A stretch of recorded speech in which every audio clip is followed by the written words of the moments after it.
நீ போட்டுக்கிற அந்த உடையா நீ வச்சிருக்க சிலோரத்தனை முடி வச்சிருக்க அந்த முடி யாருது? எங்களுது.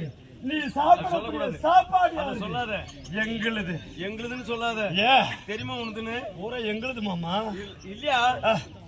எப்படியா தெரியும் உனக்கு? யாரு? எப்படி உனக்கு யாரு காட்டுக்கிறான்? எங்க நாட்டுல பங்கு வாங்கிக்கிறோம். குடுத்துங்கிறது அவன் துரியோதனன். முடி பெற்ற துரியோதனுக்காக என்ன சொல்ற? யாரு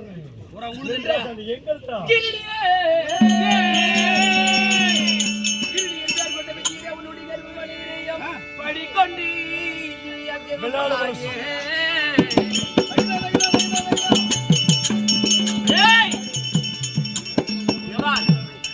சமயத்துக்கு வர மாட்டது பாரு.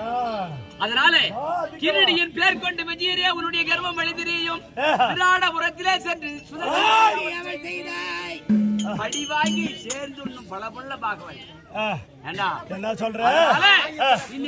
நானு எனது கொடி முடியெல்லாம் எடுத்துன்றிய இனி ஓராண்டு காலம் கழிப்பதற்காகவே ஓராண்டு அஜாத வாசத்தை ஆணுக்களும் சேராத பெண்ணிலும் சேராத பொட்ட போயா நீ வாங்கி சாப்பிடலையா?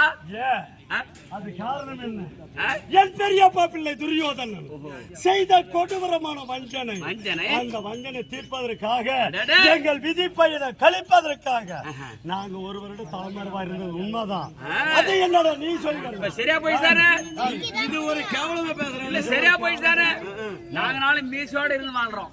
இன்னி எல்லா மீசையும் சொரிஞ்சிட்டு ஒரு பக்கம் மீச ஒரு பக்கம் மீசலாத பொட்டே வாழ்ந்த இதை விட கேவலமான படா எங்கள் விதி பயனை கழிப்பதற்காக நாங்க. சரி அடுத்தபடியா